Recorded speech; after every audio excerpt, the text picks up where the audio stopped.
It's summertime, and you know what that means. It's too darn hot, too darn hot, too darn hot.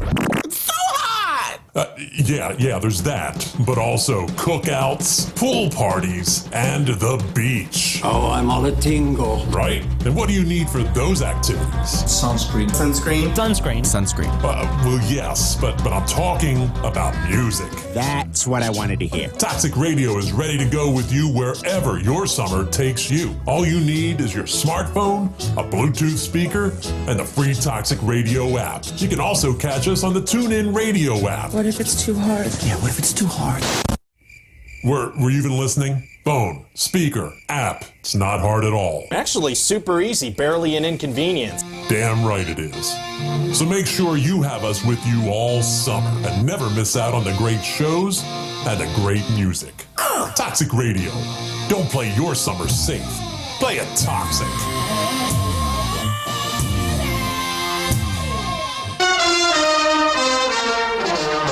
Planning your Saturday night can be a bit of a bitch. Saturday night is the loneliest night in the week. Well, it doesn't have to be. Load up Toxic Radio every Saturday night for the heavy metal happy hour with the one and only Fish Band. I know that, dude. There will be interviews, ticket giveaways, a little bit of banter with Toxic Mike, and of course great metal from the 80s all the way through today. Starts at 7 p.m., runs until Fish says it's over. Everyone get out! Catch it only on Toxic Radio. Don't play it safe. Play it toxic. Like listening to Toxic Radio? Goddamn right. Well, don't forget, this is the 21st century.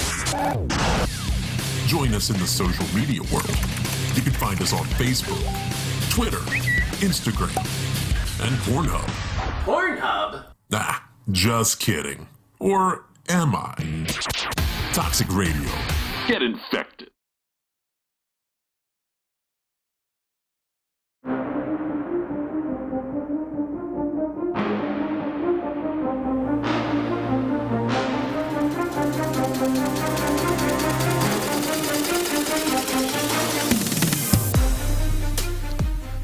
Welcome to Wire2Wire Sports Podcast, Show 41, Show Dirk Nowitzki. I'm your host, Gene Walzak, and to my right, I got the man, the myth, the legend, rocking the Wire2Wire Sports Podcast, hoodie. Uncle Shally. What's up, everyone? What's up, Bill? What's up? To my left, I got Kent State's own, Cleveland's own. Listen, 30-foot range three-pointers this morning.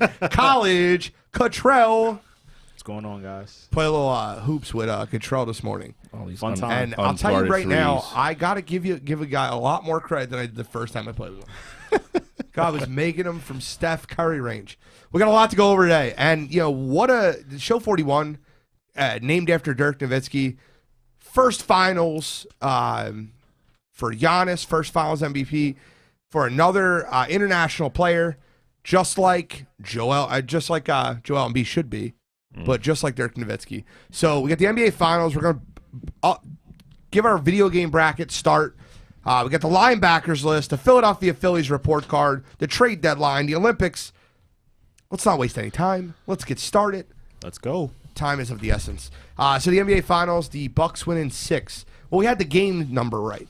Got that part right. We all got the game number right. Right. Just got the wrong outcome. As most did. That happens. So the series to me, and I'll give you my quick synopsis and then I'll pass around the horn. But the series to me was Giannis dominating. And I honestly feel like the moment just finally got a little bit too big for the young Suns. I feel like that, you know, after two 40-point games, the elimination game was not what it really should have been for Devin Booker and for DeAndre Ayton. I think both those players came up very, very, very short. Giannis dominated. And I actually think a lot of the Bucks came up very short. Drew Holiday had an awful game. Chris Middleton didn't have his best game. Their second leading scorer up until about 3 minutes left in the fourth quarter was Bobby Portis. So, like, I think that the lack of, I guess, mental fortitude for a lot of these young players showed in that elimination game. That pressure really hit. It's like that, at 16th, 17th hole at the Masters. Xander hitting the water. Correct. Like that type of mentality. So let's get into it. Giannis had a historical finals performance. That he did. Absolutely dominated. No one could stop him. They tried with Jay Crowder. That didn't work. They tried with DeAndre Ayton. That failed miserably. What are you guys' thoughts on the finals? I mean, you hit on a lot of it. I mean, I think it was crazy how it flipped as much as it did after Game 2. I mean, they were firmly in the driver's seat after those first 2 games in Phoenix, and it was a completely different series after that. I do think the change of putting Holiday on CP3, pretty much length of the court every time they were up against each other. I think that slowed CP3 down a little bit, took him a little bit out of his rhythm. Kind of like you said, I mean, Devin Booker had those 2 great games, and then, I mean, he had a horrible game last night. It's one of the reasons they say, experience in that situation matters. When you've been there before, it's the lights aren't quite as bright. It's, I think you said it perfectly before the game. I mean, him and Nate were very tight at the beginning of that game. You could tell it was an elimination game. If you watched them and didn't know what the series was, you could tell they felt the pressure last night. And that was the first time they felt that in the series. They looked that way anyway. Milwaukee just played better. I'm with you. I hate when people say like a team wanted it more, all that crap. I don't believe that either. I mean, I don't believe you're in the NBA Finals and there's nobody on the court that doesn't want it. They just played better basketball. I think CP3 would go through spurts where he looked really good, but he would have no support. And his play would lack a little bit, and somebody else would play better. They never had that like 20 or 30 minutes where they were all on the same page at the end of that series like they were at the beginning. And I think it cost them. And again, I think at the end of the day, they had no answer for Giannis. He was a one-man wrecking crew. I think they were exposed defensively, and Monty Williams' defense. I don't know who else he could have ran out against them. There was nothing else he could do. I'd be curious to see what the Suns' record is when Chris Paul is their leading points, leading assist, and leading shot taker. That shouldn't happen ever with the way he plays the game. The only thing I disagree with what you just said, you said a lot of really intelligent things that I completely agree with. The only thing I disagree with is I really don't think he had a bad game outside of Game 4. Game 4, he played awful. And I was the first one to say, you guys were trying to talk me off the ledge. Cottrell, you can kind of join in with that, but you guys were talking me off the ledge. I thought Game 4 was atrocious. They had a shot to win that game. He had a missed shot, really bad turnover. But other than that, Game 1 and Game 2, he was the best player. Game 3, he was the Suns' best player. Now, he might not have had a game to his CP3 standards. It might have been just a good game, but he was their best player. It's not close. Statistically, Booker not had close. 40 in that game? No, that was 4. It's That Game was 4. 4 and what? 5? 4 and 5. Okay. Game 4, he played awful. And then Game 5, he had a good game. He scored 23 and 11. He shot over 50% in the game. Devin Booker scored 40. He just got no help that game. That was a really good game. Game 5 was the best game of that series. No doubt in my mind. Yeah. And then Game 6, he was the only one that showed up. Cameron Payne did too, which he didn't get enough run, in my opinion. Yeah, I mean, it seemed like Monty, and I understand, it's a closeout game. You want to have your best guys on the court. But with Cameron Payne, he was the hot hand early. He was the one who sparked that comeback. They were down, 13 before you even blinked. Yep. And Cam Payne had 10. And it seemed like after they took him out that go-round, he got 4 more minutes the rest of the game. Cam Payne was the one who really had it going. Mikal Bridges was struggling offensively. I got to give him credit because defensively he was, doing his thing out there and playing great defense. But if he's not putting the ball in the bucket, at some point you got to at least look towards going to Cam Payne and trying to keep up with the Bucks offense. But to your point about Chris Paul's play, I was actually not even too critical on him about Game 4. I know he didn't play well, but everybody's allowed to have a bad game here and there. Game 4 wasn't that critical. It's Game 4. You were already up 2-1. It would be different if he had that performance in Game 6. In Game 5, he did have a good game, but it started off a little rough. The first half was rough for him. You could say, what you want about the assist that he had, but he wasn't. He seemed a little timid, and he was turning the ball over a little bit more than what we're used to with him. And I know the stat sheet only says he had, 1 or 2 turnovers that game, but there were a couple bad passes in there where he led to getting the ball turned over. I agree with that. So I don't want to get too much on Chris Paul. I've been I've been all over Chris Paul all year. This isn't his fault. This is not his fault, and I understand that this is going to go on his record. The only thing that I will fault, and it's only so much blame you could put on him, only thing I'll fault Chris Paul for, he's the leader of that team. I know he's not the coach, but he's the leader of that team, and it seemed like those guys didn't know like who to lean on or who to like ask for like advice or just to be led. Like it seemed like they were just lost out there. DeAndre Ayton was playing tight. Devin Booker was obviously playing tight.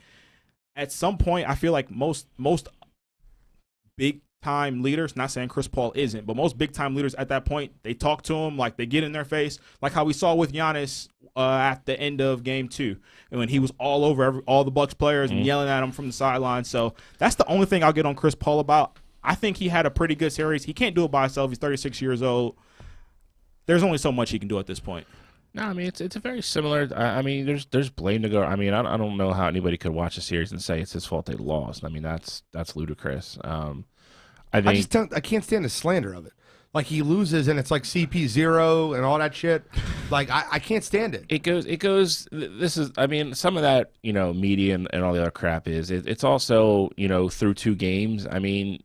You even got into a little bit too. You were like, if they win this series after this, like he's got to be the MVP. Like people were pretty much crowning the Suns already and how he's going to do this. Like, so now that it flip flopped, that now people are just going to go radically the other way, which is just stupid. But that's just the way people are. And the thing is too, to even add on to that, Devin Booker is still young. DeAndre Ayton, they're still young. Chris Paul is 36. This was his first time being in the finals, so people want to give him more blame. Like, why didn't you do more? Why couldn't you win? Like, how much did you really want it? You've been in the league 15 years now, but I don't think that's fair criticism. I don't disagree with that. I think what plays into that is his record in previous playoff series. I mean, you saw the stat came out today. I mean, he's the first person, I think, 2-0, be up 2-0 4 times and lose all 4 series. I mean, and again, it's not always all his fault. I mean, I think this kind of goes back to the same argument we have the Sixers. Is some of it on him? Yeah. Is he the first person? No. And again, they're team losses. They lost games in different ways.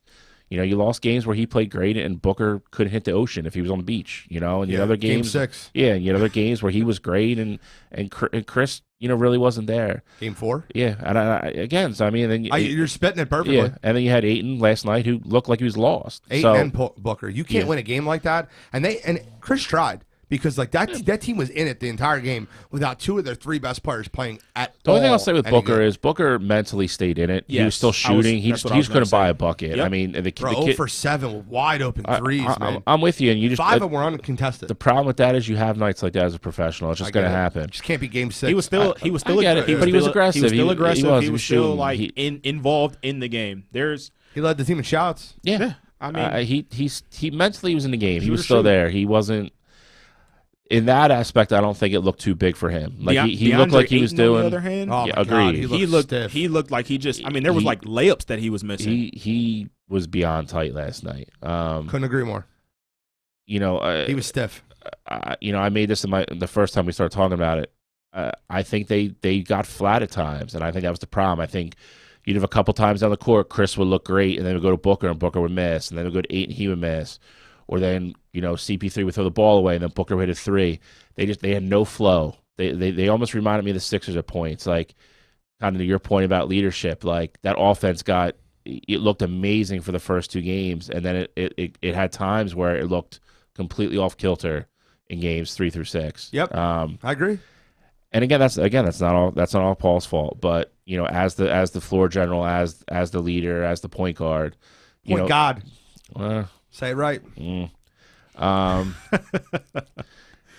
It's just tough, man. And it's again, you're playing the finals. Like little things lead to big things, and it happened to them. And Milwaukee just played better basketball. I think people are too eager to put blame on Phoenix rather than giving Milwaukee credit, and I think that's what annoys me. Kind of your point.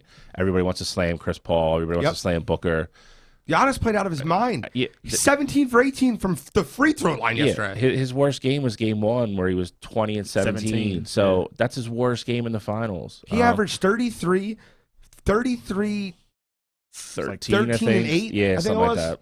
So stupid to have that for a finals. I think people need to give them praise and give that group of guys more praise rather than worrying about,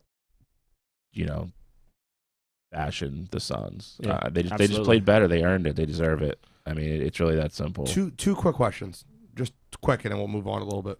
How do you guys think Drew Holiday played? This is a setup question, by the way. I know what you're getting at, so I'll tell you this way.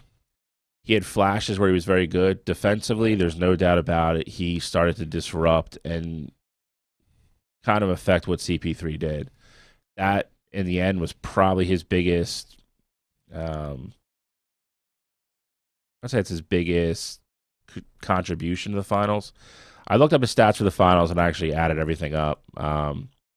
You look at it as a whole, it looks better than what he probably played. The big stat for him, though, I was shocked at this when I looked at it. I got him for the finals. He was a plus 37 overall, and other than Giannis, he was the best. Yeah. Plus minus was good. What? His plus minus was good. Well, that's because he's stopping other guys from scoring. Correct. And although he think he had the best defensive series? I think he had the best of everybody in that series. Yeah. If he's not one, he's two. Yeah, it'd be behind Giannis. What if I told you he wasn't the best defensive point guard in the series?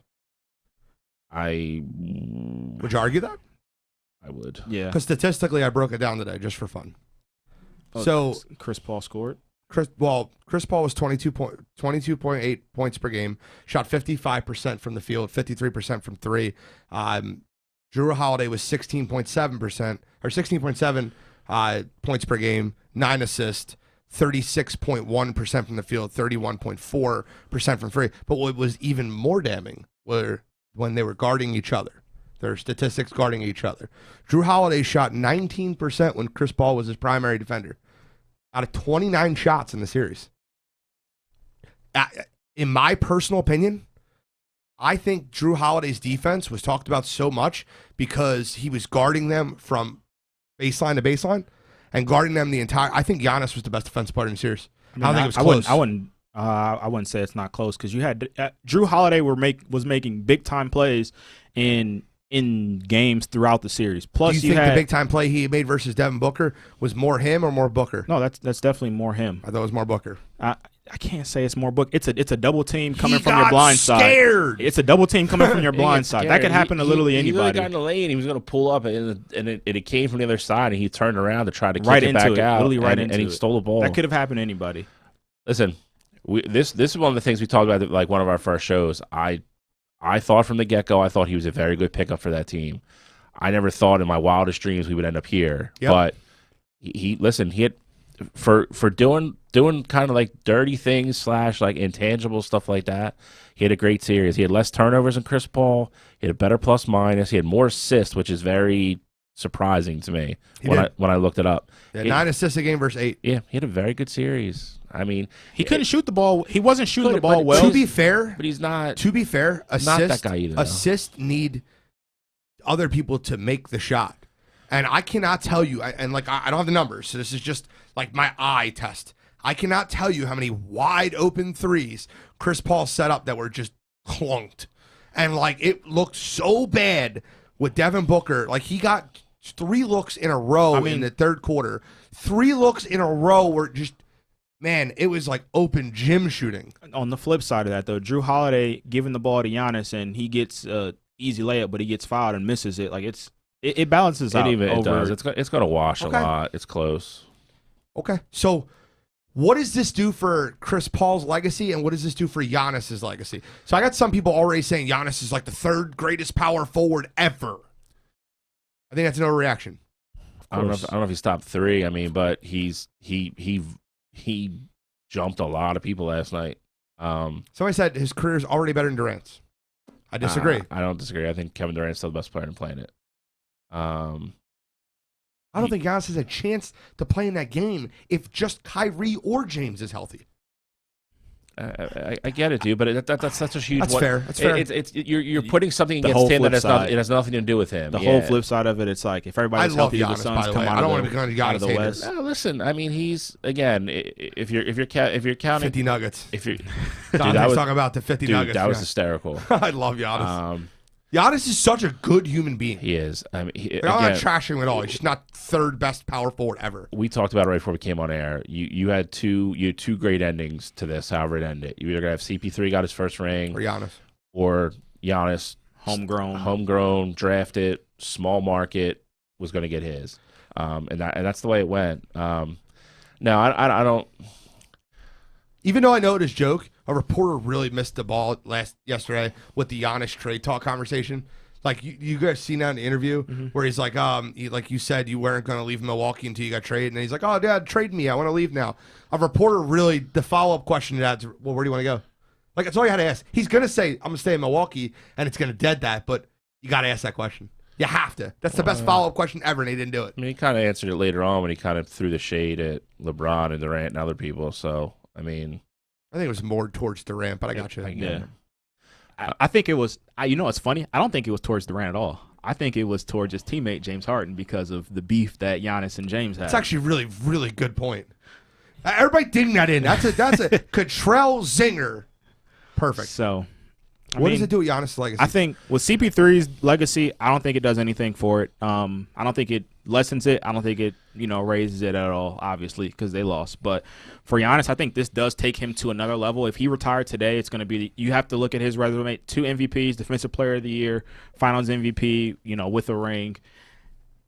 At the end of his career, if he keeps this pace for, let's say, 3-4 more years and he doesn't even win another one, he's still going to be in that category of, top 5 power forwards ever because of this championship. No one's going to put an asterisk by this championship. I don't care what injuries happen. I said that before the series, no matter what team won.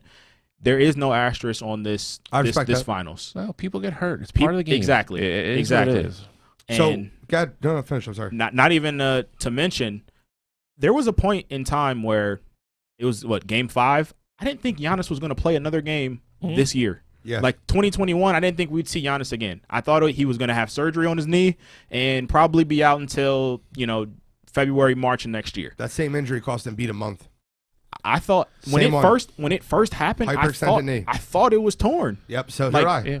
It just looked bad, and so for him to come out and do that performance on that knee, got to give him all the credit in the world. I'll agree with you. CP3, I don't think it changes anything. Again, you're never going to look back at this series and say it's on him. So it's another loss, I guess, if you want to say you put it there. So he's 0 from 1 in the finals. I know where I have him. Who? CP3. But it does do something for him. And that's why I wanted to bring up. I'll bring it up really quick. Ready? So in most people's minds, when they're talking about point guards, you got Magic, Steph, Oscar Robinson, Zeke as your top 4. Anybody disagree there? I didn't watch Oscar play, so I never put Oscar on my list. I basically just, I didn't see anything of him. Not even tape. But, most people's mind, where the debate is the 5th spot. So the 5th spot is Chris Paul, John Stockton, Jason Kidd. So just for fun, because you see it all over the internet, cut one, start one, bench one, Stockton, Kidd, Paul. Now, I will tell you, I'm going to start, because you guys are going to all think I'm going to start Chris Paul. You're wrong. If Chris Paul wins this finals, if they win this finals, if they find a way to win this finals, I start Chris Paul, I bench John Stockton, I cut Jason Kidd. Without that, without the finals win, probably the way I lean, to be honest, too. I go Stockton starts, Chris Paul comes off the bench, and Jason Kidd is the player I cut. Now, if you look up statistics on these 3 players, which is astronomical, it's actually crazy how identical their careers are, except Jason Kidd got a ring as a 3rd option in Dallas. But the problem is the number 1 steals in the entire NBA history is John Stockton. The number 2 is Jason Kidd. And the number 3 by the end of next year will be Chris Paul. The number 1 assist ever in the history of the NBA forever is John Stockton. Forever. Number 2 is Jason Kidd. And number 5 is Chris Paul. So statistically, they're very close. Now, where I think Chris Paul takes the leap is, I think he's the best defender of the 3. I think Jason Kidd's 2nd, John Stockton's 3rd. When you look at the breakdown, he's 17 first team All NBA, 9-team All NBA defender. So I'm going to start Stockton, even though he didn't win. I just think statistically he's still a little better, and the ring doesn't give you the push. I'm going to bench CP3, and I'm going to cut Jason Kidd. I'd like to hear your opinions. Could y'all start? I would start Jason Kidd. I would bench CP3. Wow. And I'm cutting John Stockton. Wow. The reason for this is one of the main points you brought up was defense. People forget Jason Kidd was a really good defender. Very good defender. He had many first, second team All NBA defense. 5-time first team all defense. Yep. 2-time second team all defense. So he was a really good defender. Jason Kidd's also a guy who he didn't fill up the stat sheet when it came to scoring, but he could score. He out-rebounded all of them. He out-rebounded all of them, and he could pass. Obviously not as good as John Stockton because he had more, but he's up there with one of the best passers out there. So for that, give me Jason Kidd. Chris Paul, I like his. When I say versatility, I mean he can score 30, he could score 40. We saw it, in the closeout game in the Western Conference Finals, and he can run any offense. He doesn't turn the ball over. He's very efficient. And he plays great defense. So for those two reasons, that's why I'm taking it over Stockton. I don't want to discredit anything Stockton did, but those are the reasons why I'm taking those two over Stockton. So in reality, you have Jason Kidd as your 5th best point guard of all time. Yes. You have Chris Paul as your 6th, and you have Stockton as your 7th. That's 5, 6, 7 right there. Bill, let me hear yours. I feel like it's going to be different. It is going to be different. I'm starting Stockton, benching Kidd, and cutting CP3, and it's minuscule. I do agree with you. I think if you won, I think it's a whole different discussion. And that's what I mean with 5, 6, 7. That's the debate. It really is. I mean, I don't. And again, I think the top 4 are pretty much set in some order, but it's those 4, however Correct. you want to rank them. And the next 3 guys are probably those 3 guys. I don't really know who else you could argue. Well, Stephen A. Smith will tell you Gary Payton. Well, I was dying when I don't want to talk about Stephen A. Smith. I'm very curious, and I don't want to get too much into it. I'm very curious on how history will remember Russell Westbrook once his career is over. History will remember him as a lot better than what he was, and that's the same thing people tell me about Oscar Robertson that watched him. They said that he was very similar to Russell Westbrook, and statistically he's going to get overrated from what you actually watched. Now, I don't know, but I'm not going to sit here and act like I didn't watch him, so I'm not going to pretend I did. The only thing that's different with Robertson is to get those stats, it was a lot harder to do back then. Snowman has 2 of the top 4 again. It's Magic, Curry, Robertson, and Zeke, Isaiah Thomas. Those 4, are, in my opinion, are the 4. I don't know what order. I have Zeke higher than most people. I think Steph might have just passed Zeke, and Robertson, I'm not going to put him on it. I think Steph's 2 for me now. I think Steph will be 1 when it's all said and done. It might be 2, 3 more years, 1 more championship. He's got to stay healthy. He's probably got to win another ring. I agree. He's there. He's knocking on the door, and I'll tell you right now, like when I was younger, never thought that conversation was happening because Magic was just that good. Like I grew up watching him. So what's crazy? It's not. I mean, it's not going to be that crazy. Steph Curry may not ever win Finals MVP, depending on what happens in the next couple of years. Like, if he's not the best player on the Warriors team, could you imagine? Like, we know how great Steph is, but a 4 or 5-time NBA champion, never won Finals MVP, is the greatest point guard ever. I'm okay with that because I watched him play. Yeah, but wouldn't that just be crazy? Be a crazy stat. Well, think of it this way: Andre Iguodala won his Finals MVP. Yeah. I mean, that was a joke. They did it because of the LeBron thing. Yeah, LeBron averaged what, 35? Yeah, he shut him down though. 8 and 8. Yeah, something ridiculous like that. We got to move on. I told you we were gonna take a while on NBA. You disagreed with me. I didn't know you were giving us these trivia. I love it. I'm gonna throw them out there every week. It's the last chance he's got to talk about Chris Paul for a long time, so you knew it was coming. Well, until he signs with the Lakers. I don't think that's gonna happen. I don't think they want him. You're lying. I think LeBron would want him, but I think that they would probably try to go somewhere younger. They're going to point guard. I think Chris Paul. It's fine. They're going to be in the same kind of boat as all the other teams. They can sign the big name, but Lakers sign him. What they're going to have to get rid of to take him on is. I bet he takes a discount to win a championship with LeBron. It'd be a sign and trade. They did move Schroeder and move Horton Tucker and move Kuzma. Yep. No matter what move they make, that's probably going to be the bulk of it.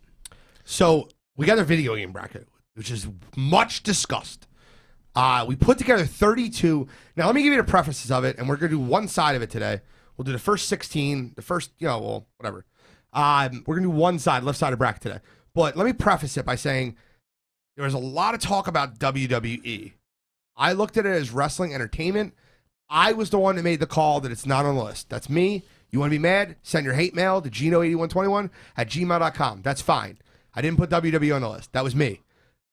We also left off notable games like Madden 04 because Madden 05 was just a little better. And I'm a huge Madden player. I will be the one to tell you that. And we're not trying to put the same game year after year. Now, if it's a big gap, like we have John Madden Football, the original, because it was the first of its thing, and then Madden 05, which you'll see. We also have 5 NHL games. The NHL, to me, in the beginning, produced some of the best games. I think it's the best. 9 football games, 5 basketball games, 5 fighting games. Throw it up there. Let's get into it. I can't wait. So we're going to scroll down this left side. We'll do you can see them all up there. We'll get started. Let's start right at the top. You don't mind, Mike? Are they all on one side? Or do you have 2 sides? They're 2 sides. Okay, just checking. I'm just checking. All right, so the first one we have on here is Madden 05, the introduction to the hit stick versus Wii Sports. Now, Wii Sports is kind of a cheat. You got bowling, you got tennis, you got a lot. Wii Sports it's funny because when you look at list, it's either not on the list or listed 1 or 2. So we threw it on there for fun to get the guys' opinions on it. And the other thing too that I just wanted to add, these aren't seeded, so this isn't a correct. 1 versus 16 matchup. It's completely randomized again. Which sucks about the next matchup. But we'll get to that in a second. I disagree. I don't think anything is like a higher. Like if you all right, we'll get to the next matchup. These are 2 best hockey games facing against each other in literally the next matchup.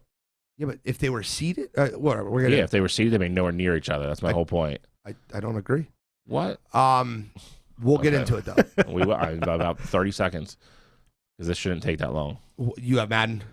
Madden's gonna win. I think the thing, and to your point, I think some people have it low and other people have it high. The whole thing with it is because you use the sticks and it's kind of more like virtual reality. That's why it's really high on some people's list because it's different. It's not really a conventional controller game. It's different. So it's still Madden for me. I mean, Madden is a cornerstone. It's the best selling sports game ever. It is. But remember, it's only Madden 05. That's fine. Okay. But you had, again, your different consoles, but the hit stick, that was kind of the first of the generation where they started to change the game and it got a lot better. It's Madden 05 for me. Yeah, it's definitely Madden 05 for me. I don't want to get too much into it because I know down the road, I feel like Madden 05 is going to go. It's going to go some places. So I'm going to save a little bit of my breakdown. But my favorite mode in Madden 05 was the skill training games where you could do different rushing games. You could coffin kick to the corner. They had so many fun little mini games. That game was great. You had the hit stick. You had, creating a team. It's Madden 05 for me. So shameless plug. But Madden 05, I wanted to be on this list. Madden 04 and Madden 05 was a debate. Madden 04 was the nuts with Michael Vick. Madden 05, I placed 3rd place in the city of Philadelphia. I almost got on the Madden bus. I lost in the semifinals down at the Galleria in Philadelphia. Do you just find every obscure tournament and just join? I was really good in Madden. I used to play people for money when I was 19, 20. And they're like, you might as well play in a Madden tournament. So I played and I just beat everyone. I'll never forget how the guy beat me. Just real quick, 10 seconds. But he had the Panthers, and that was Steven Davis days. So he ran the ball with Steven Davis, heavy Steven Davis, the entire game. He was losing 14-7, whatever it was. He kicked an onside kick, got it, tied the game. Then kicked another onside kick, got it, converted 3 4th downs, and kicked the game-winning field goal with no time left. It was 2-minute quarters. So you just melted down pretty much is what happened. He recovered 2 onside kicks. Well, how can I control that? Were you the Atlanta Falcons? No. Jesus Christ. It's terrible. Cover the kick. I don't know what to tell you. He's doing it. Katie Wiley said the exact, I do subscribe to Obscure Sports Quarterly. I do. Dodgeball reference. Love it. All right, so Madden moves on. Madden's an easy winner here. NHL 94 versus the NHL Legacy Edition 2015. I don't think this one's that close. It's a goddamn travesty if you play hockey that this is a matchup in the first round. I play both. Okay, 94 was like, up until Madden got really good, it was pretty much universally like the best sports game to a lot of people ever at that point. NHL Legacy, kind of like the hit stick with Madden, it was the first time they had the skill sticks. It was also like the next time they updated the graphics for the next gen consoles. It's debatably the best hockey game ever. And NHL 94 is a cornerstone, would have been a 1 or a 2 seed in this, and we have them in the first round because we didn't want to seed stuff. This sucks that this is a first round matchup. I don't care. You want to give me your pick? No, because I don't know what I'm picking yet. Because I shouldn't be picking this in the first round. Do you want me to go? Because I disagree with him, but I will go. Okay. For me, it's NHL 94. NHL 94 is a game where literally, if you play the NHL game still, they still use the NHL. You can have your controller set up to the NHL 94 controls. Well, up until a couple of years ago, they still had it loaded on the same games. Like you could still go into classic mode and play. Yeah. So NHL 94 is a classic. It still lives on in these games, and there's a reason for that. So for me, I'm going to NHL 94. I'll get into the other. Bill's not going to have a decision. I'll get into the other reasons why I think NHL 94 is later, but NHL 94 to me is my favorite NHL game of all time. I don't think it was that close. I know the Legacy Edition was great. That's why we put it on here. But just the top 32 ever. Top 32 ever. There's great baseball games, great fighting games. To be honest with you, the best football game in 2005 we probably didn't even talk about yet. Yeah, but you didn't put it up against Madden 05 in the first round. I'm going NHL 94. Exactly. It's random brackets, my friend. Yeah, and I said we shouldn't do that. And we disagreed. For this reason. Well, you got outvoted, so. I really had no input at all. You got to vote. You got to vote. Let's go. Next. You're not going to vote?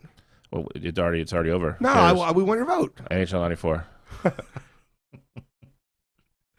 NFL Blitz versus MVP Baseball 05. This, to me, is an easy one and a quick one. I'm going MVP Baseball 05. I don't think it's that close. Yeah, I'm also going MVP Baseball 05. Same. My boy Manny Ramirez on the cover. Yep.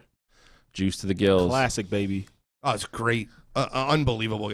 Like, I give people the chance to comment, but Blitz was good, just not great.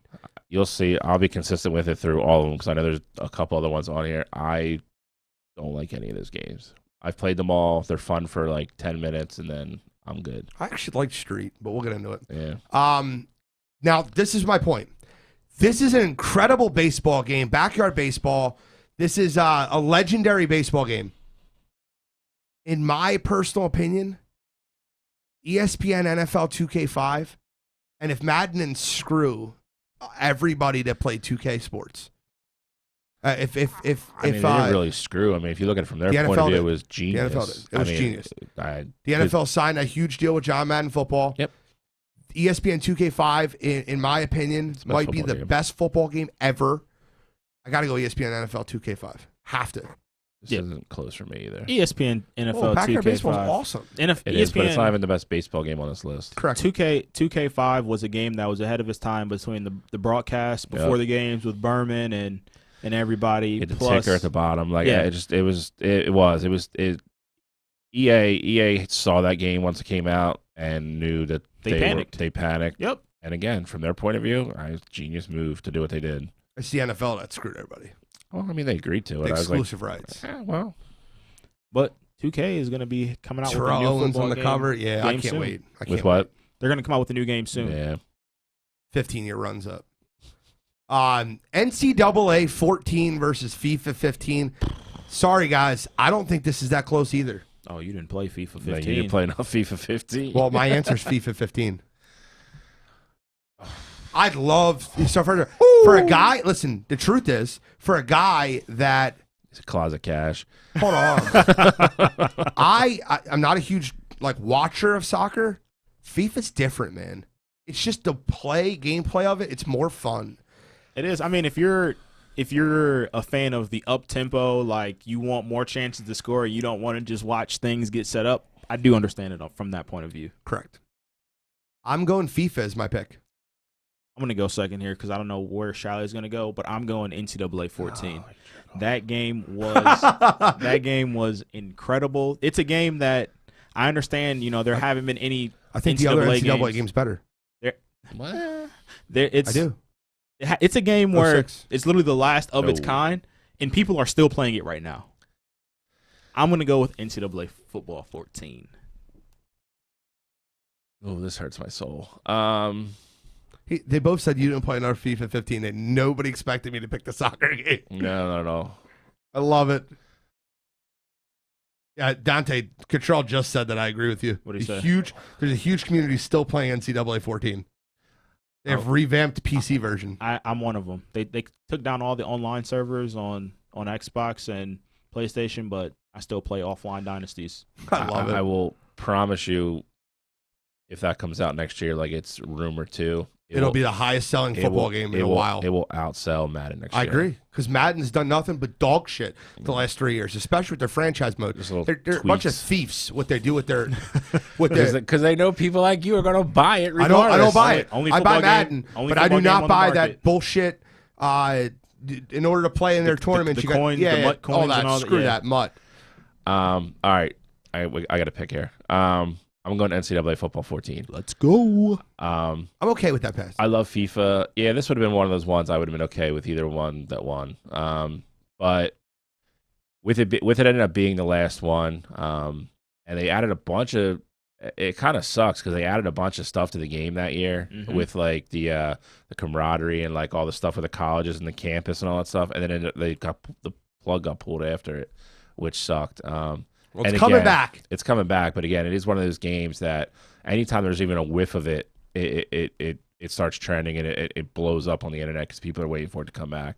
Greg Thompson just said NFL 2K5 in the era content was the best football game ever.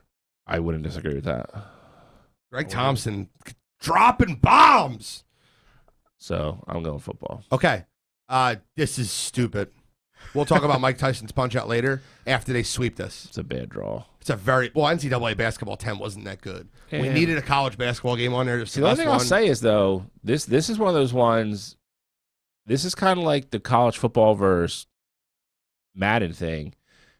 The engine and the graphics and everything in NCAA basketball were better than Live were that year. Like if the gameplay and the clarity of the courts and everything were what they used from there, NBA Live would have been a better game. That was actually better. If this was in Mike Tyson's Punch-Out, Mike Tyson would be going against Glass Joe. Mike Tyson in a landslide. Yeah, I mean this isn't. Yeah, Mike Tyson would have been a 1 seed. Mike Tyson might win this. NCAA basketball 10 really wasn't, like you said, it wasn't that great of a basketball game. It was just fun because of the rosters that were made up that year. It's Mike Tyson's Punch-Out all day long. Facts. Yes. There's nothing else Move to say. on. We'll talk about it a lot more because that's going to be on here for Mike a while, Tyson's so, Punch-Out yeah. 3-0. Bing, bing, bing. Okay, we have two more matchups on the left side. NCAA Football 06 versus MLB The Show 13. Bill, go first on this one. I'm going the show. As much as I love NCAA football, 06 is kind of on here because it was the first one. It was groundbreaking. It was cool, but it was the same game as Madden with college uniforms. MLB The Show is the standard for baseball now. This was the first one. It was when they finally revamped it and brought it back out. It was so far ahead of everything else baseball wise that you could play. And it's turned into what it's turned into now. I mean, the show almost has as big a following as Madden does now. It's just a great game. I'm going MLB The Show. I want to go. I'm going second. NCAA Football 06 for me. Oh, It is not the same as it was not the same as Madden. They had so many cool features on there. This is the best college football game ever. I'm letting everybody know that now. I agree with you. You could go to when you were in class. You could not in class when you were like playing your career mode. You would have the choice to either go to class or go work out. If you couldn't keep your grades up, they would put you on the inactive list because you were academically ineligible. You had a dorm room. That game was incredible, and it's way ahead of its time. I'm going NCAA Football 06. I hate that you just did this because this is MLB The Show is their flagship game. I said earlier I thought NCAA 06 was better than NCAA 14. Oh, man, this is tough. Oh, I hate the fact that this just got put on me. I thought this was going to be an easy one.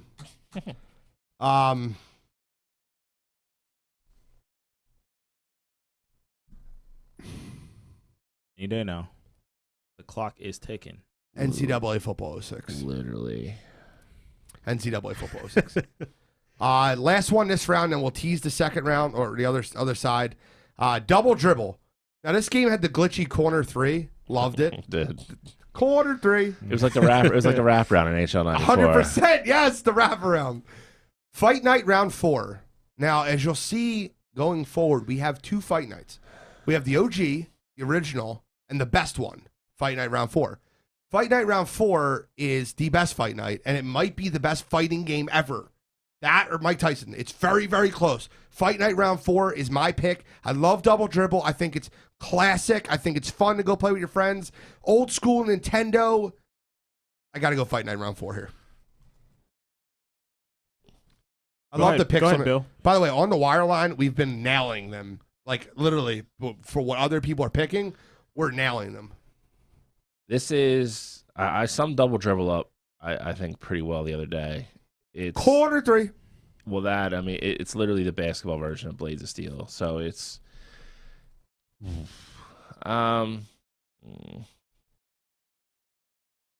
screw it. I'll just make this interesting. I'll go double dribble. Oh, you jerk. Bro, You you can't jerk. mess this up, dude. Fight night has to move on. I'm going double dribble. lucky for you. I am going Thank you. with Fight Night. That game was so fun. I remember vividly playing with Sugar Ray Leonard and playing with Manny Pacquiao and Mike Tyson.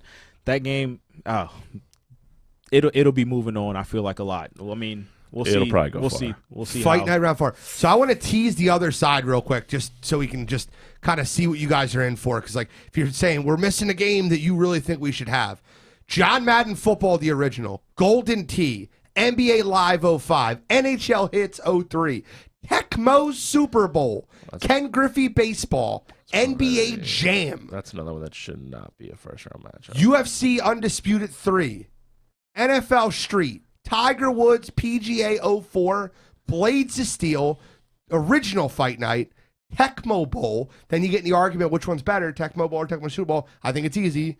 RBI Baseball, NBA 2K11, and you know, this is one of those arguments about the best fighting game ever. Knockout Kings 2000 with Muhammad Ali and Mike Tyson. Like, that game was incredible. That's our bracket. We'll do that side next week. It should be a lot of fun. And I'm excited to see who wins. And this is one of those brackets where I have no dog, no pony. I paid 31 out of 32 of these games, and I will not tell you the 32nd one. And we'll get into it again next week. Let's go. Got a lot to get into. Want to get into our linebackers list. NFL. Listen, it's a perfect time to do linebackers. Fred Warner signs a new deal. Darius Leonard about to sign a new deal. Very rumored around a new deal. This is the best week to do linebackers, and we're doing it this week. Our top 10 list promises to be amazing. I don't know what I'm just saying right there. That was just me just Being hype about some linebackers because they hit hard. I love NFL. I cannot wait to week 1. I think we're 50 days out or something like that. Like when the NBA Finals ends and the NHL Finals ends, it's like the best time in sports comes in September. Like after, like right now, it's the lull. It's gonna be like a fun shit. You just got baseball. That's all you got. Baseball and thank God we have the Olympics. Yeah, the Olympics this You year. got the You only get that every 4 years. I know. You know what starts before the NFL? College football. Damn right. Okay, so Where are we going here? We going linebackers? What are we doing? we're doing linebackers. Okay. Top 10 linebackers. We'll start at number 10, go our way down. I will start this week. I have Pittsburgh Steelers linebacker Devin Bush as my 10. A lot of people don't have him on their list. I think he is incredible. I think he's in for a breakout season. And I will tell you this. If one team's pretty good at developing linebackers, it might be Pittsburgh. It's a good point. He had a great start to last year. He played well as a rookie. He had a great start to last year before he hurt his knee. He was the first casualty of that defense, before Dupree and a couple other people got hurt. I will tell you, if he stays healthy this year, with his talent and the way he plays, and to Gene's point, the way that, the responsibilities of the middle linebacker in that defense that they play, he will be significantly higher on this list next year. All the talent in the world, great athlete. Wait, is that your number 10 too? Yep. Devin Bush. Michigan. Control 3 for 3. No. Ah. Keep that maize and blue out of here. Yeah. I'm going with my boy Deion Jones out of Atlanta. This is a guy who's very athletic. He's very rangy. He's really good in pass coverage. I like his versatility. I like that he's going to find the football. He's going to find a way to, make tackles. He's not afraid to tackle, obviously. He's a linebacker. And he's very athletic. I remember vividly his game-sealing interception against the Saints. It was either last year or a couple years ago. Oh, my God. You're talking about where he jumped like 20 feet off the ground? Exactly. Yep. Exactly what I'm talking about. I felt like I was playing Madden. Yep. Someone was intercepting a ball that was 20 yards behind. Yep. You know what I'm talking about? Yep. And I think Atlanta's actually going to be a little bit better this year on defense with their new regime coming in. So Deion Jones, he's my number 10. So the reason I put Deion Jones on here, and no slight to him, I love him. Second fastest linebacker in the league. Absolutely athletic. I just think and anybody that watches much Atlanta Falcons football, I Calvin Ridley on my fantasy team, I watch a ton of football regardless. I got to stop making excuses for fantasy. But Deion Jones is the king of getting caught on the counter, getting caught on Eye discipline. Yeah, he see ball, get ball, run after ball, and he's super fast, so he gets himself super out of position quickly. He over pursues a lot. Over pursues, that's the word. I'm so bad at vocabulary. I need to go back to school. Number 9, start us off, Cottrell. My number 9 is a guy who didn't play last year. This is a guy who I think is going to really prove to be a difference maker on his team's defense. My number 9 is Dante Hightower out of New England. Okay. Billy? I'm going with another guy who didn't play last year. I'm going with Miles Jack. So am I. Very good player. Even after Ramsey left, he kind of became for lack of a better term, the really only star left on that defense. Again, really good player. I mean, the one thing you could probably hold against him, he does lose his temper and loses his head sometimes. Has a knack for taking bad penalties sometimes in really bad spots of the game, but physically gifted, very good side to side. Been doing it for a while now too. Very good player. He's just a solid middle linebacker. Dante, I would love your list, by the way, if you can throw it up in the Wireline chat box. My number 9 is exactly the same one he said, is Miles Jack, for all the reasons he did. So I'll just get right into my number 8. Did you guys meet up in the parking lot beforehand? I swear to you, we did get not. Your list together. I'm telling you, I did this. You know what's funny? You know why I love these lists so much? Because I break down so much. I even called Cottrell earlier. I didn't tell him my list. What I did was I called Cottrell earlier and I said, man, I'm going through this list and I'm watching a lot of video and my lists are not the same as these pundits. Like a lot of people have different lists than me, and like Miles Jack and Devin Bush weren't on any list top 10. So I was just making sure I wasn't. They're talented players. Making sure I wasn't nuts. Bush and Jack, they were both. I mean, on the majority of the list I saw, they were like 11 through 15. Like they were there. The problem with them is they're more of the unknown because Jack didn't play last year and Bush only played 5 games. So yeah. If they play how we've seen them play on the field, they're going to be in the top 10 of most people's list. Well, here's my number 8. It's a little crazy because he's listed in most people's top 5, and I don't have him there. I think he's a very good linebacker. Demario Davis, I have him number 8, and some would say I'm underrating him. I think he's a very good linebacker. To make the top 10, you have to be very good. I just don't think he's top 7 good, and I'll get into that. I'll do you one better. He's not on my list. Wow. Okay. Wow.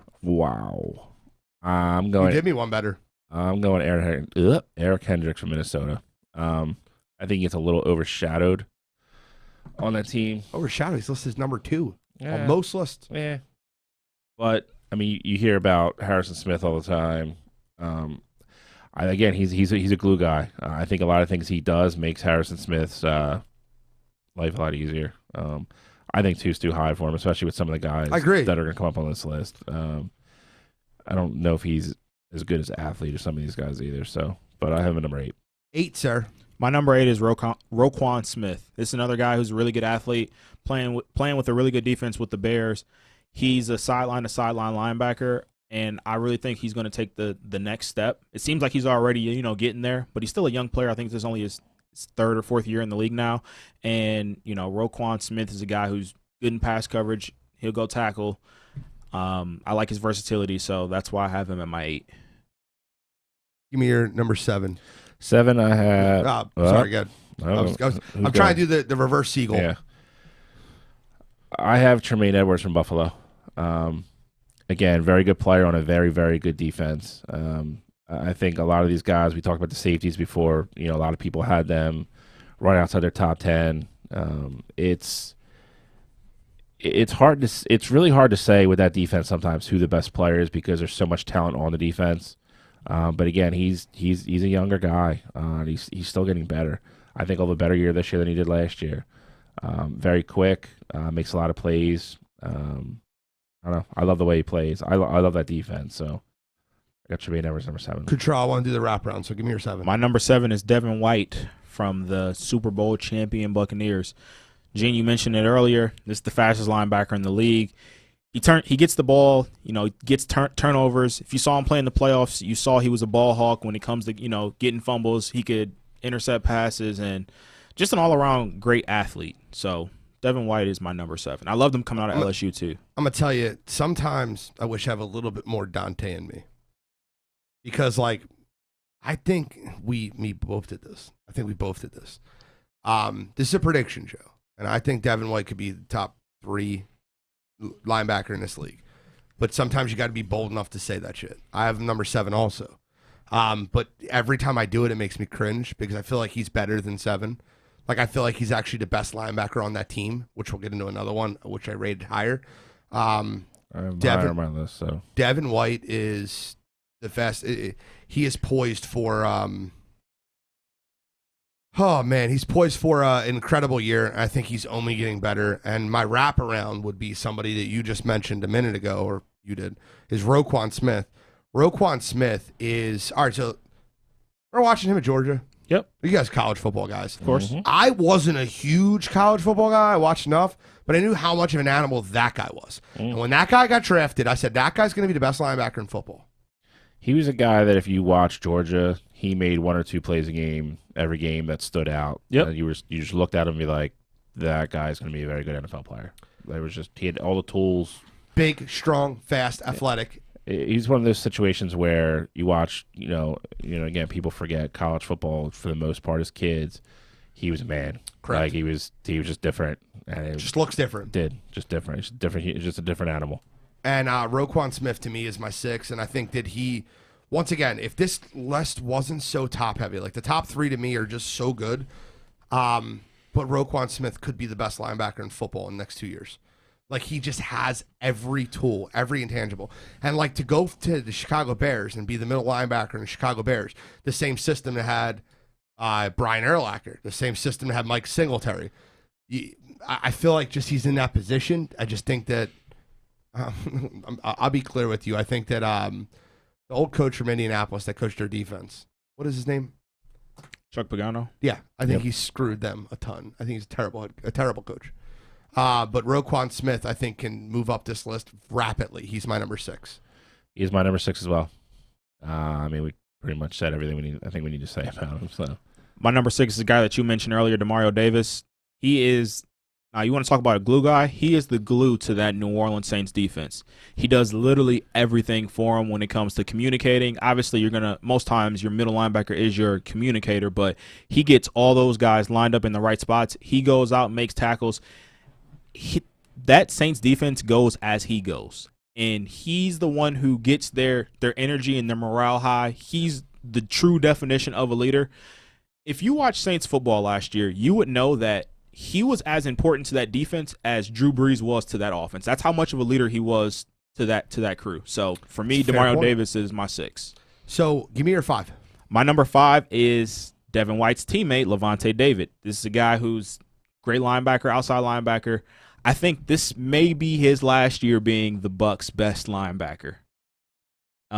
Great in pass coverage. It's all around great player, outside linebacker. And I don't know how your guys' list will end up, but there's not that many outside linebackers on this list. So for him to be on this list, special kind of player. So I don't disagree with you, and I have him high too. I think he's a very good linebacker, but I'll get into that in a minute. Give me your number 5. I also have Levante David as number 5. Again, I think Cottrell hit it right on the head. It's hard to be an outside linebacker and be on this list.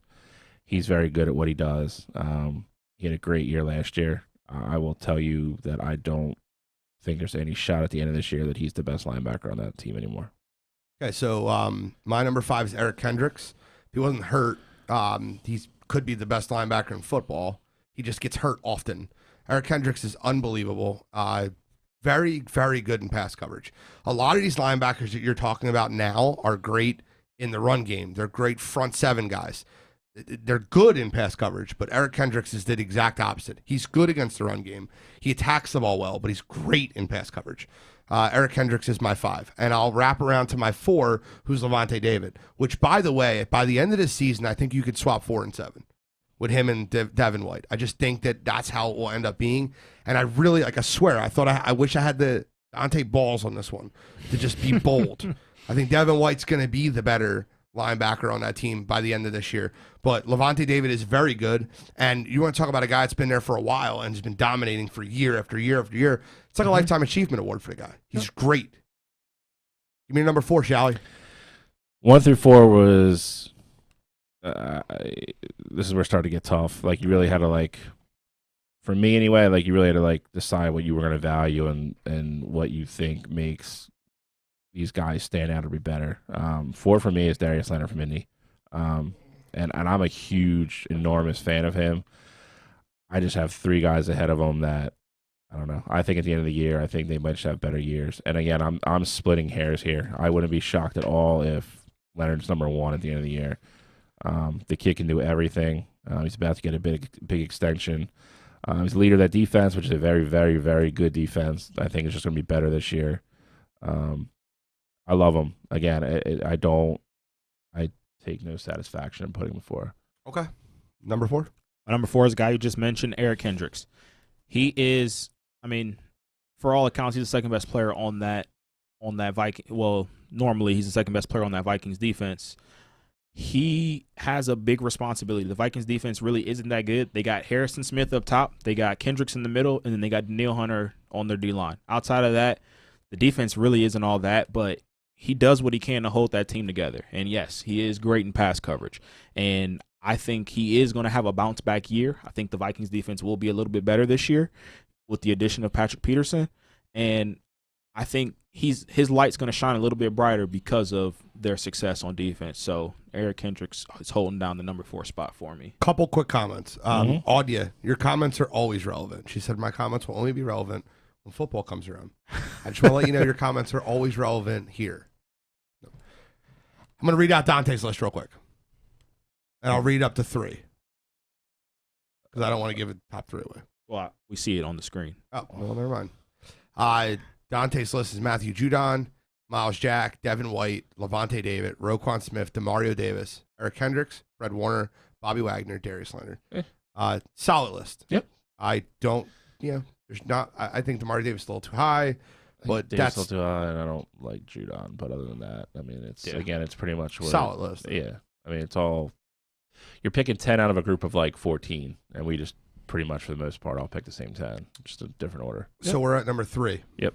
Control. My number 3 is Darius Leonard of the Colts. The reason why I don't have him higher, the 2 guys that I have ahead of him just do just a little bit more. Darius Leonard's great in the run game to the standards of the best linebackers in the NFL. He's not great in the pass game, and that's why he's 3. And it's not a slight to him. He does what he has to do. He's good enough where he gets the job done. But the 2 guys that I have ahead of him just do slightly more, so that's why I got him at 3. Chuck Thomas is a man at my heart. Chuck Thomas's top 5 is Roquan Smith, Devin White, Darius Leonard, Fred Warner, Bobby Wagner. So the 2 I'm really high on that I wish I would have put higher were Roquan and Devin White. And you just did it for me. So thank you, Chuck. I appreciate it. All right, so number 3, shall we? The man who got paid today. I'm going with Fred Warner from San Francisco. A kid, freak of an athlete. Scary thing is he's still getting better. He's young. He's young. He's young, getting better, and he's going to be, the middle guy on a very, very, if they can stay healthy, a very good San Francisco defense this year. Again, he's another guy that I think come this time next year when we're doing this could be number 1. He's that good. He has that much potential. I just love the way he plays too. He's almost, I don't want to say he's a throwback, but he plays the game hard. He's not he doesn't rely just on his athletic ability. Likes to get dirty, likes to hit people. He's an old school guy. Love him. There's 5 linebackers on this list that I feel like could be number 1 next year. Agreed. 5. 1, 2, and my 5 might be different than yours, but my 5 are Devin White, Roquan Smith, and then my top 3. Okay. So my number 3 is Fred Warner also. Fred Warner, and it's kind of crazy to say Fred might be low at number 3. Fred Warner just got paid today, be the number 1 highest paid linebacker in the league. Mm-hmm. He's unbelievable. In San Francisco, he's just everywhere.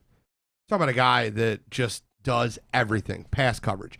He plugs the hole. He's one of the most intelligent linebackers you will ever watch on a football field. It seems like he's always where the ball is, no matter what. If the play's far away from him, it just feels like he's there. Ball instincts, game instincts, intelligent, moving people around. I think he's been a staple to that 49ers defense. Last year is a shame. So many of them were hurt. But Robert Saleh still kept that group together, and I think he was the quarterback on the field, Fred Warner, and that's my number 3. I will give you my number 2. And this was really – you ever get 3, right? Yeah. Okay. Yeah. I'll give you my number 2. And I really struggled because I wanted to put him 1. He's my favorite linebacker in the league. Well, then our 2s are the same then, because I know what you're going to say. My number 2 is Darius Leonard. Oh, never mind then. He's my favorite linebacker in football. I think that so Pro Football Focus, I know we don't put that much stock into what they said, but for 3 years, he hasn't had a negative game ever. That is unbelievable. In a position that gets put out of place so often with counters, reverses, misdirection in the NFL, he hasn't had a negative game ever. That's incredible. Darius Leonard is a leader. He's a very vocal leader on Twitter. I don't care who my quarterback is, but he better be working his ass off. When he's talking about after when Phillip Rivers retired and rumors of Carson Wentz, he is the leader of that team. He's the leader of that defense, and he is the reason that defense turned around from being a laughing stock in the league with Andrew Luck there to being a top 5 defense in football. Darius Leonard's my number 2. Imagine if Andrew Luck was still playing now with that defense. Look at Carson Wentz there. Well, all right. The one thing that I figure Wentz got me, I'm not going there. The one thing too about I just want to add on to that. Darius Leonard was a guy who, yes, he got drafted in the 2nd round, but he was at a small time school. Yep. Like people looked over him. No one, I feel like people didn't think that he would be as good as he is now. I think there's some people like Roquan and Devin White, like those were guys that you knew coming out, like they might be the best linebacker in the league one day. With Darius Leonard, that wasn't the case, but he's just worked harder than pretty much everybody. Darius Leonard is a prime example of why GMs fall in love with kids from small schools. Yeah. It's a lot of them are boom or bust picks, but it's worth it when you take a kid like him and he turns out to be him. Right. And you steal a kid like that in your 2nd or 3rd round, and he's a prime example. You end up building your defense around him. He changes your franchise. Chuck Thomas said a comment. I want to at least comment on it. We say He said Quentin Nelson is the leader of the Colts. I agree. Quentin Nelson's the leader of the Colts offense. But in football and what anybody I've talked to around the game, Leonard is the captain of that team. The captain of the defense and the captain of the offense. Yep. I think that Quentin Nelson's your captain of your offense. He's your for the Eagles. He's your Jason Kelsey. Mm-hmm. Yes. And he's the locker room guy. And I think that Darius Leonard's your captain of the defense. And more often than not, a lot of people, like Reese says this all the time on 94, more often than not, the offense and defense are almost 2 separate teams. Yeah. Like they practice so hard against each other that they're like less friendly than you'd think they would be. Oh, well, I mean, you hear about it all the time. You hear about, if a team defense plays great 3 weeks and the offense sucks. Like there's always stuff going in the locker room. You hear it all the time. Plus, you got to think too, like if something's going bad defensively, you don't want your offensive lineman coming over to the defense like, hey, what the hell are you guys doing? You want to hear it from somebody who's out there with you, Correct. On the field. So my number 2 is Fred Warner. All the reason that you guys said, this is a guy who's great in pass coverage, and the point that I really want to hammer home is that he is still young, and he had as much success as he did last year without everybody. So imagine once he gets Bosa back, imagine once he gets all those guys back. Eric Armstead's going to be there. This team is just going to be so fun to watch defensively. I just hope that they can hold together now that Robert Saleh's moved on to New York. I think that's the big question mark. I think you have a question mark with them. I think you have a question mark with Chargers. How are the new coordinators going to use these guys? I agree. San Francisco Spot on points, by the way. San Spot Francisco on. almost has enough talent that I don't know if you could screw it up, but That's true. we'll see. I don't know. That's true. Number 2 for me is the guy that's been number 1 on this for a long time. I think this is the year. He's another year older. I've been a huge fan of this guy since he got in the league. I've never been a huge Seahawks fan. It's kind of one of those teams I've never rooted against, though, because I've always liked Russell Wilson, too. But Bobby Wagner is just a stud of a football player. He has been for a long time. He continues every year, and I'm about to say it, so I'll probably be wrong come the end of this year too. But every year they keep saying he's a year older, he's going to take a step back, and he doesn't. He had another monster year last year. He continues to lead that defense, talking about being a leader of a team. Russell Wilson gets all the press and everything else you want to throw at him. Bobby Wagner is the leader of that football team. He's the heart and soul of that football team. For me, he's number 2. I do think he'll get past this year, but I won't be surprised at all if I end up eating my words on this. So who's your number 1? Everybody else do number 2? Yep. Well, I'm going to go bold. I sat down into this list, and I think at the end of the year, like you said, it's a projection. I have Devin White as number 1. I think love the balls he has on that. Bro, I'm envious of that. I wore a shirt that said "Be bold" week 1, and I was not bold this week. So I appreciate that, Bill. The kid just shot into superstardom last year. He had a great Super Bowl. He's only going to get better. He's still playing with a bunch of veterans on that defense that are, I don't want to say going to protect him, but they're going to allow him to continue to grow and allow him to be better. And physically, I don't know. Obviously, you're talking middle linebackers. You're talking, the top of the top, athlete-wise. He might be the best athlete out of anybody on this list. He's super fast, plays the game well, plays the game smart. He can do everything. He's a little bit undersized, but he's great against the run, and he's just phenomenal against the pass. So. I was dead serious. I had no idea who his number 1 was. I'm like, did he really leave Devin White off his top 10? Like, I'm dead. We got past like the 4 or 5 range. I'm like, he left Devin White off his top 10. I'm like, but that I love that you made that pick. My number 1's Bobby Wagner. Bobby Wagner. Yeah, this is another one. I don't know why this week. Most weeks I'm the asshole that gives like the predictions that like people don't see coming. Agreed. This week I didn't do that. This week I didn't do that. I went with like the chalk. What you know? You went with what you know. There's nothing wrong with that. Bobby Wagner, he's the standard, dude. So Bobby Wagner does everything right. Yes. He is intelligent. Yes. He is a hard hitter. Yes. He is intimidating. Yes. He is everywhere the ball is. He can play pass coverage. He can plug the run. He can sack the quarterback. He will get fumbles. He will get interceptions. Bobby Wagner is the standard. He is. So I'm going Bobby Wagner. I'm also going Bobby Wagner for literally everything you just said and then some. This is a guy who, once again, Seattle's defense, not the same. LOB's not out there with him anymore. Jamal Adams was hurt for a long, extensive time, it seemed like last year. And he was still learning the system, and he wasn't as impressive as we thought he was going to be. But Bobby Wagner was still finding ways to hold it together, and he's going to continue to hold this team together. Now, granted, I do think this is going to be the last year that he is number 1 on this list, but I expect him to have another monster year. I can easily see him having 140 tackles, 3 or 4 sacks, and 2 to 3 interceptions with, so many pass deflections and forced so many fumbles. QB hits and forced fumbles. Exactly. This is a guy who literally does it all. Bobby Wagner is still my number 1 linebacker in football. You know what a stat that I really want to see in the NFL, and I'm sure they have it. But how many passes do you think this guy stops with intimidation alone? I'm not trying to be smart ass, but like those crossing routes, right. Oh shit. Bobby Wagner's here. Don't throw it to me. I'm not even sniffing the ball. Well, you have that, and I mean, how many passes does he make or plays does he make quarterbacks check out of? That they get to the line and he knows what they're going to run, and they check out of something. Here's a ridiculous statement. I'll give one ridiculous statement. Bobby Wagner reminds me so much of Ray Lewis.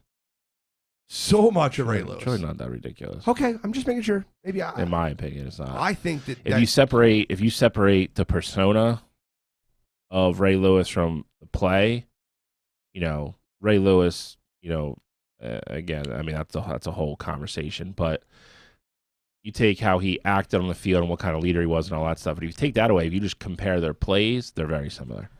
Next week we're doing defensive line. Yeah. We got a couple more things to get into. We're running against the clock as we always are because there's so much to cover in 90 minutes. So too much Chris Paul talk. No such thing. All right, so Philadelphia Phillies trade deadline. Philadelphia Phillies first half report card. We are Philadelphia. Like, we're a national show with Philadelphia flair. So I wanted to get everybody's report card on the Philadelphia Phillies, and then I also wanted to talk about just what to predict coming up at this upcoming trade deadline, which will be next Friday. So we'll be able to talk about it again next week. Yeah, we'll get it a little bit more next week because I think you'll see things starting to happen. Probably more towards the end of the week. I don't think anything big will happen between now and then, but you never know. There's a lot of teams that are still, they're going to take the next 10 days and see if they're sellers or buyers. We've talked about it a couple times with certain teams. There's a couple teams that have really hard schedules coming up that Washington's one of them. Max Scherzer is a big name to watch. It's going to take a haul to get him, but Washington, I think, has us, the Braves, and I want to say the Dodgers the next 10 days. They have a bad 10 days there, and they fall, 6 or 7 games back. They might start looking to sell. We'll see. Everybody is under the impression the Angels are going to be buyers. They think they've treaded water enough, and they're within striking distance of the wild card. Mikey is with the team, traveling and running, so they're expecting him back in the next week to 10 days. They think they're in it if they can get a couple pitchers. Give me your Phillies first half report card. I went really in depth on this today. We know. I'm gonna go B-. I think some people probably think that's a little too generous. Other people think it's too harsh. If it's anything to me, if anyone thinks it's too harsh, they're not watching this thing. I literally was just gonna say. The concerning thing for me is, we said it when we previewed it at the beginning of the year. It's the bullpen and starting pitching. It's no different. As streaky as the offense has been, they're holding the team in there. We've had, Didi's missed time, Bryce's missed time, Segura's missed time, Kutch's missed time. They're starting to get everybody back and get everybody healthy, and they're starting to hit the ball a little bit better. And I don't know what it is. For some reason, the last couple years, this team hits the ball drastically better when it starts to get hot out, and you're starting to see it. We don't have the pitching. Dombrowski is known for making big headline moves at the deadline. He's got to make one. He's got to get a closer. Suarez has been better, but we're not winning a playoff series with Suarez, or we're not making a run with Suarez. So you think the Phillies should be buyers, and you have them as a B-? They should be buyers, and I'm going to tell you why. I know why. The Braves are falling apart. The Nationals. Not worried about the Braves. Not worried about the Nationals. The Mets have they got a lot going on right now. Third hardest schedule in baseball. That Plus too. they got, injury concerns across the board. DeGrom just went by. Lindor's not been healthy, and he has. Even when he was in, he wasn't hitting well. So they're both on the IL. Yep. So obliques, if you ever had one, they suck. He is not coming back in the next week or two. That's a month injury for a guy that's that explosive. DeGrom again, third IL stint now with stuff with his pitching arm. It was a shoulder, then it was a dead arm. Now it's his forearm.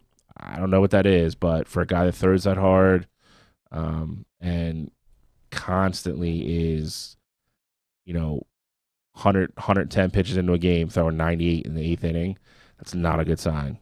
I really like this guy, Chuck Thomas. What do you say? Brewers will make the World Series. I believe pitching, and they're getting healthy. They're the trendy pick right now, and I'm following them. Brewers have a great starting staff with Woodruff and all those guys. The problem with them has been they are streaky offensively, and you think like we go cold, like they'll put up 8 one night, and then the next 2 nights they'll score 3 total. Their offense can't be this bad. No, second half of the year, but it is. Yeah, it is what it is. I think the Brewers are definitely the favorites to win that division. Control. Give me your Phillies first half report card. I think Bill, you hit it right on the head. I literally have it here B-, and it's literally for the bullpen, and because of the blown. It just feels like there were games where you guys just should have won comfortably. And it doesn't happen because the bullpen just falls apart. So I think they can easily turn it around, especially with everything else that's going on in that division. But you got to make a move for the bullpen. I think if you don't make a move to get some relief with the Phillies, I think it could all come falling down, and you might miss the playoffs. I'll give you the stat that matters. We have 23 blown saves in the first half. Either blown saves or leads given up in the 8th or 9th on. We're 2.5 games out of first place. Even if you save 50% of them, which is still a low number. You're 5 games up. you're 5 or 6 games in first place and you're clear and you're 100% a buyer, and now you're trying to strengthen your team all over. Here's the problem. Maybe I'm a negative Nancy here. I hate the Phillies organization. I do. I do. I love the Phillies. I hate their organization. They're one of the worst minor league systems. They don't have a center fielder to speak of. They're 23rd. One of the worst. Bottom third. That's fine. They don't have prospects to give up in this trade deadline. I don't think they should be buyers. If anything, they should stand pat. Maybe trade like a single A prospect to take some bullpen, like to take some money off a team's books for bullpen. I not a huge fan of this Phillies team, and I will give them a C for their first half grade. Their offense is streaky, and it's inconsistent. Their defense is atrocious. It's got to be 30th in baseball out of 32 teams. Where they ranked defensively? It's got to be near the bottom. And their bullpen is atrocious. Their 4th and 5th stars are awful. Yep. And Aaron Nola has been the furthest thing from an ace this year. You know, the comments the Phillies fans are making or the national media. The Phillies already got their ace for the trade deadline. Aaron Nola, second half. God, I'm not a fan of the Phillies and their moves right now. And I don't think they should be buyers. I think they should, and if they are buyers, I'm good with you trading like a grade A bullshit prospect to take money. But the problem is John Middleton's a cheap piece of shit. He is. He won't go over the luxury tax when your team's 2.5 games out of playoffs. To your point, I think if I went into this completely blind, I would agree with you. C is where they're at, but I went in with you guys are probably a little bit higher on them than I were, but I went on the mindset I didn't think they would be this close to the being at the top of that division as they are. The only reason they are is because the NL East is nowhere near as good as we thought it would be. I understand that, but you're still right there even after blowing 23 saves. Like that's still relevant to me, and that's why I have them where they are. Correct. Here's the thing: if you take the 23 saves away, again, if you give us 10, if you give us 10 out of 23, which is still ludicrously low. Yes. You have a better record than Milwaukee. The only people that have a better record than you at that point are the Giants and the Dodgers. Okay, so let me ask you a question real quick. And do you think the Yankees had a good first half? No, the Yankees have just as much, if not more, problems than we do. The Yankees are 3 games better than the Phillies. So when we're talking about this, right? But it's also. But you went into the season though, thinking that the Yankees could win the World Series. If they're 8 games out right now, I'll be like, all right, it's stupid to even get into it. I get it. I just don't want to dump any more prospects. They have to build up their minor league system. There's only a couple in that anybody would want, and they're not like you've Bryson Stott, you've guys like that. They're not going to give up. So anything. That's the only reason I disagree with what you said about Middleton. Anything that we take on is going to be a money dump, and it's going to be Middleton agreeing to pay it. But he hasn't won over luxury tax in 3 years. Again, you don't hire Dave Dombrowski to be your GM if you're not expected to spend money, because he does it the same way everywhere he goes. I agree. He brings in big-name guys for big money, and he builds the team that way. I just look at it, if you're that close to making the playoffs, baseball is extremely hard to make the playoffs with how long the season is every year. You can't walk away from it, especially when the rest of the division is literally crumbling around you. You're right. So I think they're going to make moves. I mean, we'll get into next week. I agree with you. I think they're going to do it, and we'll get into it next week. I'm tired of looking at a team that has no homegrown talent. It's Bowman, Nola. Hoskins is okay. Hoskins sucks. That's the team. And defensively, believe it or not, they're 13th. That's unbelievable. I don't know who ranks defenses. Well, I mean, that was straight from Baseball Reference. Name me a good defensive player on the Phillies outside JT Realmuto. Good. I'm talking about like Segura is actually very good. Very good. Second base. Well, it all matters. It's team defense. Okay. I mean, believe it or not, Bryce is above for an outfielder. He played that triple really well the other night. Yeah, I mean, listen, it's not why we got him, but he's actually exceeded all expectations he's defensively. Effort. I love his effort. Hmm? I'll give listen. I want the Phillies to be good. I really do. I just hate watching them disappoint. They've tricked me so much. All right, real quick Olympics preview. I just want one event that you're really looking forward to that's not basketball and hopefully not soccer. Just something that, like Summer Olympics, that would be unique to them that you're looking forward to. And we'll get into Olympics, obviously, next 2 weeks, but we're running against it. Well, soccer got off to a very crazy start last Sweden, night. yeah. Got pummeled. Women's soccer is one of the most fun things I watched during the Olympics. For me, I mean, I've talked about it before.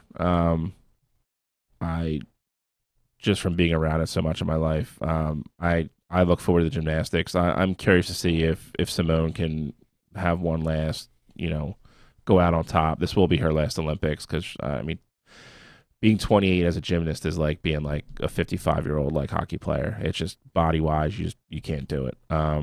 So I'm looking forward to see her perform and see how she closes out. The best gymnastics career of any U.S. gymnast ever. Sorry. Yeah, so I have the same thing. I really want to see how Simone Biles does this year. She's absolutely unbelievable. She's must-see TV. She does moves that just people don't do. Like, they're never, like, she's outside the box. So, Control, you have something different? Yeah, I do. Thank you. I have one athlete and then one event. The one athlete that I want to see is Katie Ledecky. She is That was the second one I was completely unbelievable in the pool. And, swimming doesn't really come on TV too much, but I know she's absolutely incredible. She's Swimming's on all the time. Not Katie Ledecky. You talking about Olympic swimming? Your sister's amazing, Bill. Seeing Katie, I want to see Katie Ledecky swim. I don't want to just see swimming. Yeah. Yeah, I'm sorry. She just said, imagine going to the Olympics and sleeping on a glorified U-Haul box. We'll get it. I wanted to get into that too. I have that on my list of That things. is amazing. Katie, I love you. The one event, though, that I wanted to get into was track and field, 100-meter dash. So this is going to be a year where we're going to see somebody new get crowned. Usain Bolt isn't there anymore. I got a few of the top guys in this event. Trayvon Bromell from United States is probably going to be the favorite. He has the fastest time so far this year. He ran a 9.77. You also have Akani Simbine from South Africa, Andre DeGrassi, who's from Canada. He's run the fastest time of all the people in the field. He ran a 9.69. Granted, it was wind-dated, but this is a guy who is blazing, and he is 100% going to be in the running when it comes to it. The other guy you got to look out for is Johan Blake from Jamaica. He isn't as fast as he used to be. He's always been a guy that's on the Jamaican 4x1 team, but this is a guy who's run under 10 pretty much his whole career, and I know he's old now, but it's a guy you still got to watch out for, man. Can't count the Jamaicans, dude. Absolutely. I'm going to watch so much Olympic sports in the next 3 weeks. Perfect. Yeah. They got some, there's some cool stuff too. Baseball and softball are back. U.S. actually won this morning. They beat Italy 2-0. Yes. Kat Osterman threw another gem. She's unhittable. You have stuff that's debuting this year too. You have karate, skateboarding, sport climbing, surfing, which is crazy because I just don't know where the waves are in Japan, but Bro, you kidding me? or China, whatever. Japan. That's what I thought. Japan is not a big surf. it's the wave capital of the world. They're going to be surfing on tsunamis. What are you talking about, Bill? It's the wave capital of the world. That. And I totally forgot about this. I remember hearing about it, but they have 3-on-3 basketball this year. They do. Oh, I can't wait to watch that. Which is crazy. It sucked, though, because one of our good players got sent home already for COVID. And I'll tell you right now, COVID's going to be it's going to be a huge storyline. Yep. They have people protesting the Olympics already because, they're making such a big deal. They're, not taking care of their people, and, they're just catering to all, the athletes. And you have a bunch of people that have already tested positive that aren't going to be able to compete. Katie has, 3. You got to be kidding me. She just talked about the fact that the softball team had pop-up tents for dugouts in 140-degree weather. I didn't see that. That's funny, though. That's amazing. She's got 3 of them. Thank you, Katie. There was a scare with Zach Levine. He had to stay back until he tested negative 2 days in a row, so he flew over by himself. It's probably a more enjoyable flight. Maybe. Well, probably not. I'm sure they were chartered. 18-hour flight by herself. It's going to suck. I promise you, you're going to have people that are going to qualify for stuff and then test positive in between. And to get back to Katie's thing with the beds, that they did that on purpose. They are. If you ever follow the Olympics, there's always the crazy stories that come out about all the athletes hooking up in the village, and they are doing everything in their power to discourage that because they don't want people, if somebody does get sick, they don't want to give it to somebody And spread. you're going to wipe out a whole country from competing. And I mean, it could happen. I mean, it's crazy. It's going to be a storyline, which is going to suck. It's going to take away a little bit from the athletes, but hopefully it's a minimum. Let's get into You Got to Be Kidding Me. Get your All-Stars off. So my You Gotta Be Kidding Me this week is Deion Sanders' press conference. So it's not just on Deion Sanders, it's also on the reporter that he had. Coach Sanders. So for those of you that don't know, Deion Sanders is in a media conference, and reporter was asking him questions, and they referenced him by his first name, Deion. Deion Sanders took offense to that. He said, you don't call Nick Nick. He cussed you out for calling me. He cussed you out for calling him Nick. And so the reporter kind of looked at him and laughed, and, they were kind of joking about everything. And then right after he said that, he called him Deion again. And so Deion just got up and left.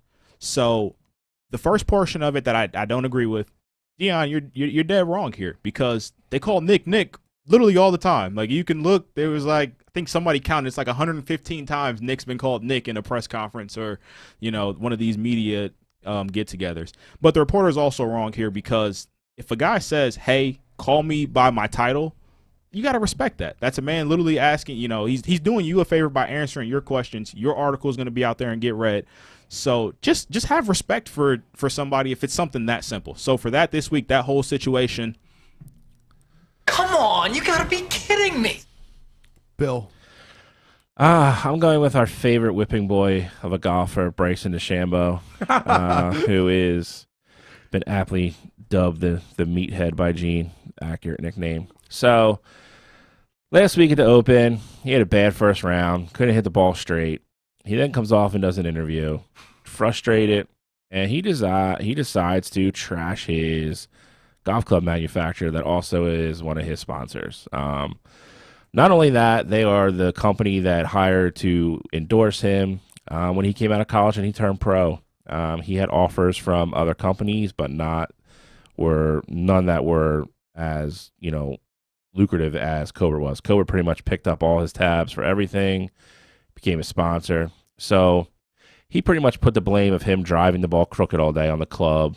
He literally said the words, "The driver sucks" on national TV with the Golf Channel. And in Cobra's defense, which was nice to see, I actually thought when it happened that they might just not comment on it, and they'll be like, we don't want to ruffle the feathers of Bryson because he's such a big star. Their guy actually came out and said they were disappointed and kind of slammed Bryson. Pretty much went through everything they do for him. Pretty much made him look like a spoiled jerk, which he is. There's no hiding the fact that I am not a big Bryson fan, but to pretty much stay on the tee and swing as hard as you humanly can every time and hit a golf ball crooked and blame the club and not your mongoloid swing that you take every time.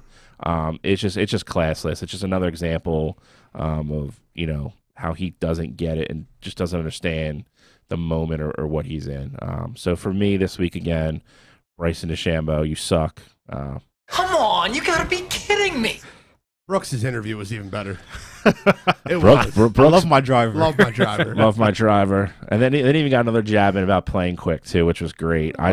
He misses no shots. I'll tell you what, Bryson DeChambeau is becoming in the media for all the wrong reasons. He's just losing that battle. With his caddy. Yeah. His meltdown at the U.S. Open. Yeah, like he's really not doing himself any favors. He's not. Mine's a little bit more serious. So you guys all know about the Richard Sherman situation, and that's a bad situation to begin with. But I don't know if you guys listened to the 911 call. But if you didn't listen to the 911 call, I'd encourage you to Google it and listen to it, because thank God that the sheriff's office is looking into this 911 operator, because this week it's going to be this 911 operator. Because if you listen to that call, it is absolutely pathetic. You have a woman calling up about her husband who is drunk, threatening to kill himself, threatening to break in the house, and he's just obviously needs help. And she's calling up frantic, like most people on 911 would be calling up frantic. And the ignorance and rudeness in this lady's voice. Hey, stop. I need you to stop interrupting me.